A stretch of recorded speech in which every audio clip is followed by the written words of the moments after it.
ए haunting इन Venice.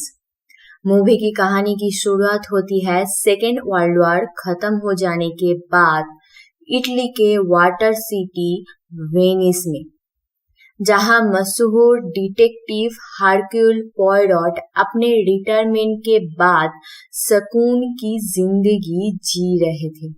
और उनका अपनी जिंदगी में इतने मर्डर केस सॉल्व करने के बाद इंसानियत और भगवान के ऊपर से विश्वास हट चुका था।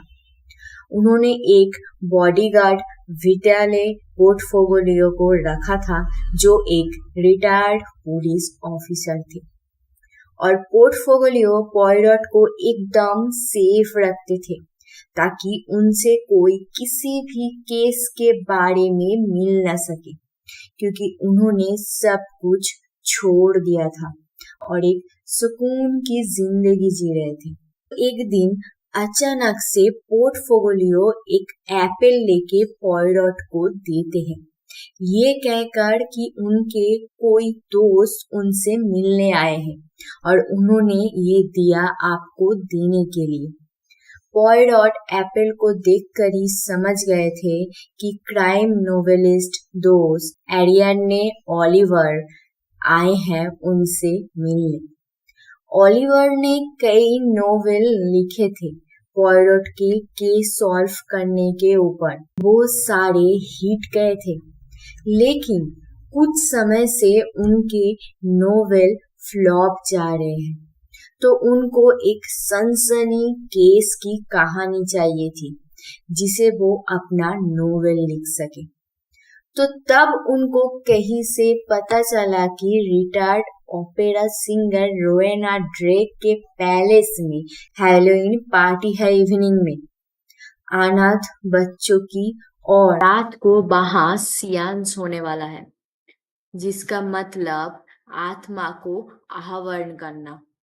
और वो काम करने वाली है मीडियम जॉयस रेनॉल्ड्स, ताकि ड्रेक अपनी सुसाइड में मौत हो चुकी अपनी एक लौती बेटी से बात कर सके।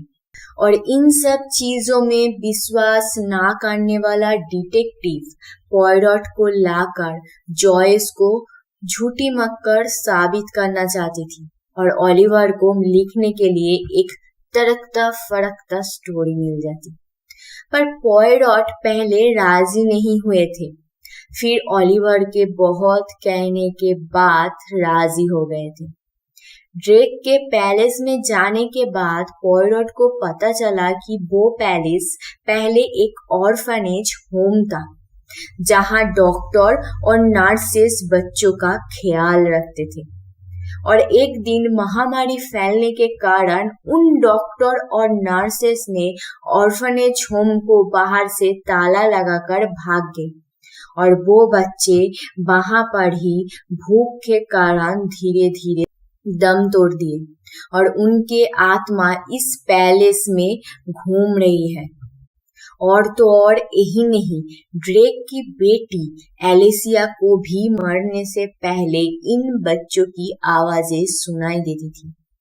ड्रेक इस हैलोवीन पार्टी के बाद जो आह्वान होने वाला था, उसमें उन्होंने बुलाया था एलिसिया के बॉयफ्रेंड सेफ मैक्सिम को, ओलिवर को, पॉयरोट और उनके बॉडीगार्ड, ड्रेक के फैमिली डॉक्टर रिटायर्ड लेस्ली फेरियर, जो वर्ल्ड वॉर में थे, और उसके बाद से उनको पैनिक अटैक आते हैं। उनके बेटे लियोपोल्ड, ड्रेक की हाउसकीपर ओल्गा सेमिनोफ, और मेन इंसान जो आत्मा को बुलाने वाली थी मीडियम जॉयस, और उनका असिस्टेंट डेस्डेमोना। पार्टी खत्म हो जाने के बाद ये सभी गेस्ट आह्वान करने के लिए एलिसिया के कमरे में जाते हैं।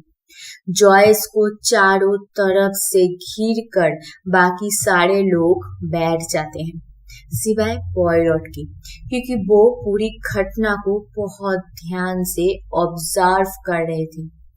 फिर जॉयस एक्टिंग करने लगी कि उसके अंदर एलिसिया की आत्मा आ चुकी है और जॉयस दूर बैठकर टाइपराइटर पे लिखने की एक्टिंग करने लगी, जैसे कि वो एलिसिया बता रही है उसको लिखने के लिए कि उसने सुसाइड नहीं किया था, उसका मर्डर हुआ था, इसी कमरे में मौजूद है। और इसी समय अचानक से पॉयरॉट ने चिमनी में से जॉयस की एक और असिस्टेंट डेस्डेमोना के हाफ ब्रदर निकोलस को बाहर निकल के लाते हैं, जिसके हाथ में एक डिवाइस था जिससे वो टाइपराइटर पर लिख रहा था। ठीक उसी समय जॉयस ने एलिसिया के आवाज में बात करने लगी, लेकिन पॉयरॉट को ये भी जॉयस की एक साजिश लगी। फिर सब अपने घर जाने ही लगे थे कि बाहर आंधी तूफान आ गया, तो कोई भी पैलेस को छोड़कर जा न सके। फिर ओल्गा ने पॉयरॉट को ड्रेक के अलमारी में से हनी निकलकर चाय में मिला कर दी पीने के लिए। उसके बाद जॉयस ने पॉयरॉट को यकीन दिलाने की कोशिश करने में जुट गई कि आत्मा हकीकत में होते हैं। फिर जॉयस ने पॉयरॉट को अपना जैकेट और मास्क दिया ताकि वो भी इसे पहनकर बहुत सारी चीजें देख सके जो इस दुनिया से परे है। जैकेट और मास्क पहनकर पॉयरॉट सिंक के पानी में से एप्पल उठा रहा था कि इतने में कोई पीछे से आकर उनका मुंह पानी में ही डुबाने की कोशिश कर रहा था, उनको मारने के लिए। और फिर कुछ देर बाद छोड़ दिया, लेकिन पॉयरॉट को कुछ ज्यादा नुकसान नहीं हुआ। फिर अचानक आवाज आई किसी के गिरने की, और जाकर देखा कि जॉयस बैल्कनी से गिरकर उनकी मौत हो चुकी है। इसके बाद पॉयरॉट जॉयस के कातिल को ढूंढने में लग जाते हैं और सबकी इंटरव्यू लेने लग जाते हैं। इन सब में उनकी मदद करती है ओलिवर, क्योंकि पॉयरॉट के शक के दायरे में ओलिवर नहीं थी। फिर पॉयरॉट अपने काम में लग जाते हैं। सबसे पहले उनकी बात ड्रेक से होती है।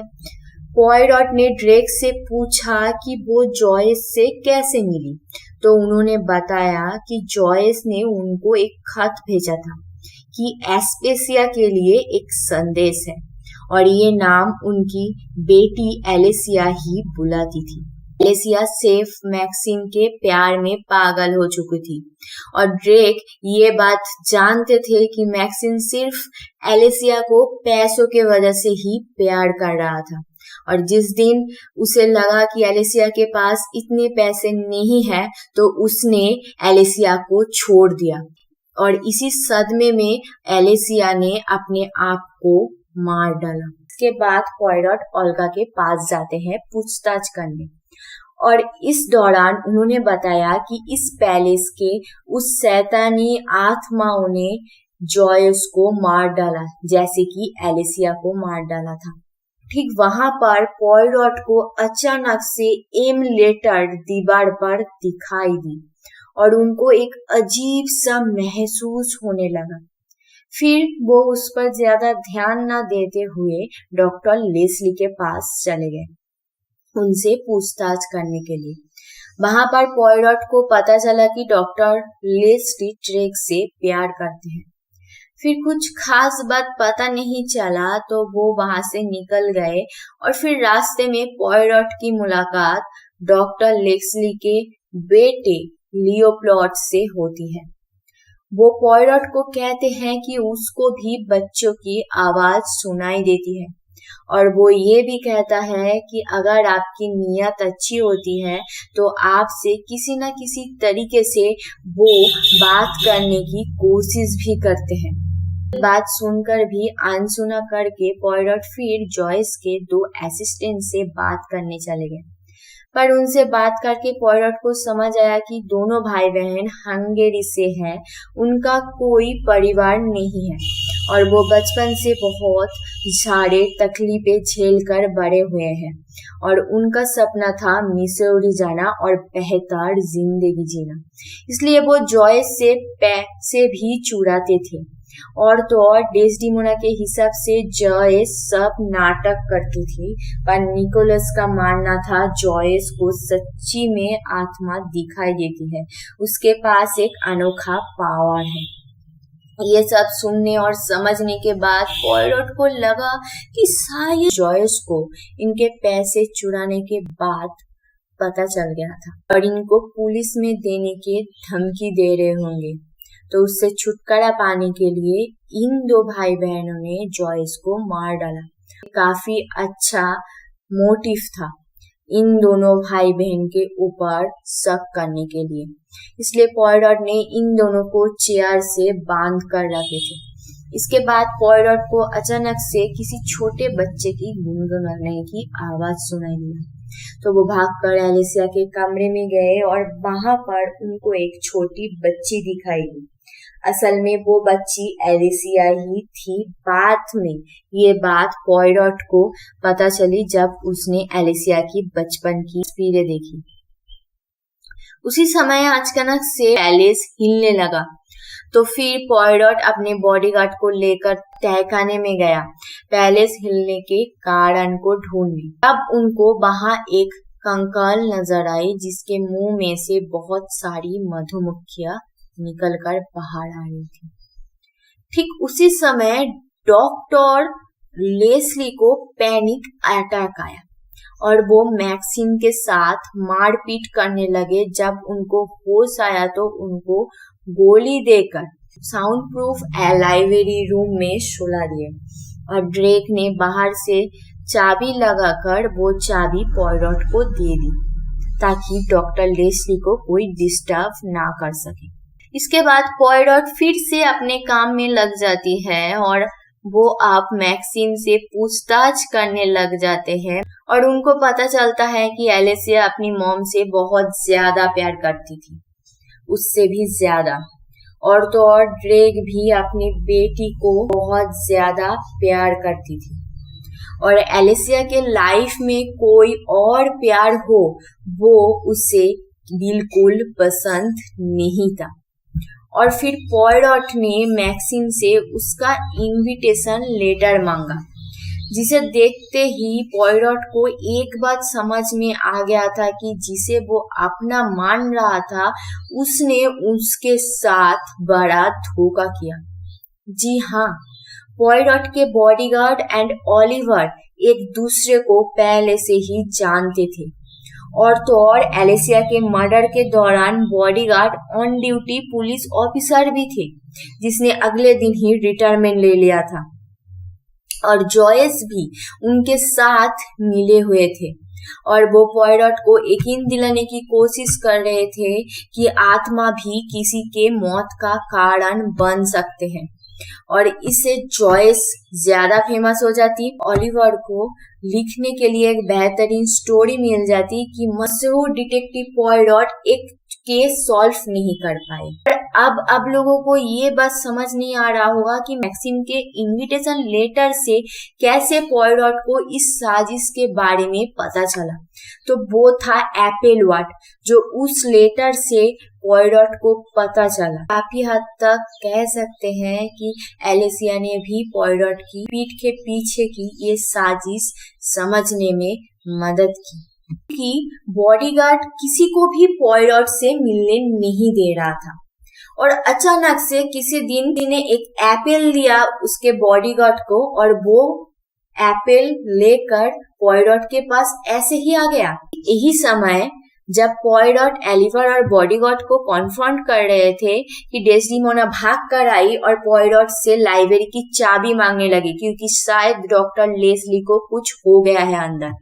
और अंदर जाते ही देखा कि डॉक्टर लेस्ली के पीठ पर छुरा लगने के कारण उनकी मौत हो चुकी है। सब इससे बुरी आत्मा की किया हुआ मांग कर वहां से भागने लगे ही थे कि पॉयरोट ने मेन गेट बंद कर दिया क्योंकि उसे तब तक सब कुछ समझ में आ गया था कि जॉयस डॉक्टर लेस्ली के मौत का कारण एलिसिया के मौत से जुड़ी हुई है और ये कातिल जो भी है वो ये सारे खून का कारण आत्मा के ऊपर डालकर बचना चाहती है।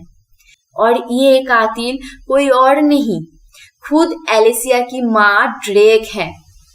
इन्होंने ही एलिसिया को मारा था क्योंकि ड्रेक को पसंद नहीं था कि उसकी बेटी के लाइफ में उसके सिवाय वो और किसी से प्यार करे और ना ही शादी करके ड्रेक को छोड़कर जा सके। इसलिए एलिसिया के ब्रेकअप के बाद से ड्रेक ने अपनी बेटी को कंट्रोल में रखने के लिए रोज एक ऐसे जहरीले फूल का शहद देती थी चाय में मिलाकर, जिससे उसे नशा हो जाता था और वो अजीब अजीब आवाजें सुनाई देती थी और एलिसिया इससे मेंटली और फिजिकली बहुत वीक पड़ गई थी, एक छोटी बच्ची बन गई थी।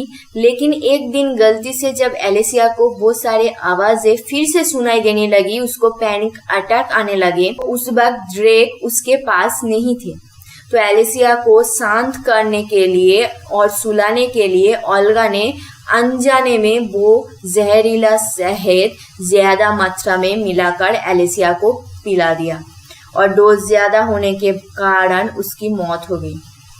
तो ड्रेक ने फिर उसे सुसाइड करार देने के लिए अपनी ही बेटी को बालकनी से फेंक दिया। और फिर जब ड्रेक को धमकी भरी चिट्ठी आने लगी कि उसने अपनी बेटी को मार डाला है जहरीले शहद देकर, तो फिर धमकी देने वाले को चुप कराने के लिए वो पैसे देने लगी और ऐसे करते करते वो पूरे कंगाल हो गई। फिर ड्रेक ने फैसला किया कि उस ब्लैकमेलर को वो मार डालेंगे।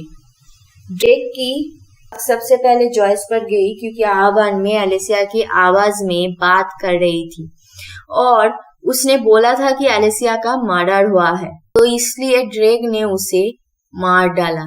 फिर उनका शक खत्म नहीं हुआ तो उनको लगा कि डॉक्टर लेस्ली भी हो सकते हैं। फिर डॉक्टर लेस्ली को बंद कमरे में ही मारने के लिए डॉक्टर लेस्ली को कॉल कर धमकी देने लगी कि खुद को मार डालो, नहीं तो वो उसके बेटे लियोप्लॉट को मार डालेगा। और डॉक्टर लेस्ली ने ड्रेक की बात सुन ली और खुद को मार डाला अपने बेटे को बचाने के लिए। पॉयरॉट की बात सुनकर सब हैरान हो चुके थे कि कैसे एक माँ अपनी बेटी को मार डाल सकती है और उसे छुपाने के लिए और 2 मर्डर कर सकती है। इसी दौरान ड्रेक वहां से भागने लगी, पॉयरॉट भी उसके पीछे भागने लगे उसको पकड़ने के लिए। फिर ड्रेक बालकनी के पास आकर रुक गई और उसको भागकर वहां से जाने का कोई रास्ता नहीं मिला और अचानक से वहां वो अपनी बेटी एलिसिया की आत्मा नजर आई और वो उसे देखकर चौंक गई और इसी घबराहट में वो वहां से नीचे गिर गई और उसकी मौत हो गई। तूफान रुक गया और सुबह हो गई। फिर पुलिस ने आकर वो 3 बॉडी रिकवर किए, लेकिन ड्रेक का ब्लैकमेलर तो कोई और ही था और वो एक छोटा बच्चा था। जी हाँ, डॉक्टर लेस्ली का बेटा लियोप्लॉट, जो पॉयरॉट ने ये बात किसी से नहीं करी, बस लियोप्लॉट को एडवाइस दिया कि पैसों को अपनी एजुकेशन में इस्तेमाल करे और फिर लियोप्लॉट ने फैसला लिया कि उन पैसों में से डेस्डिमोना और निकोलस की मदद करेंगे वो मिसौरी जाने के लिए, और लियोप्लॉट को ओल्गा ने एडॉप्ट करने का फैसला किया। फिर पॉयरॉट रिटायरमेंट को छोड़कर दूसरे केसेस सॉल्व करने में लग गए।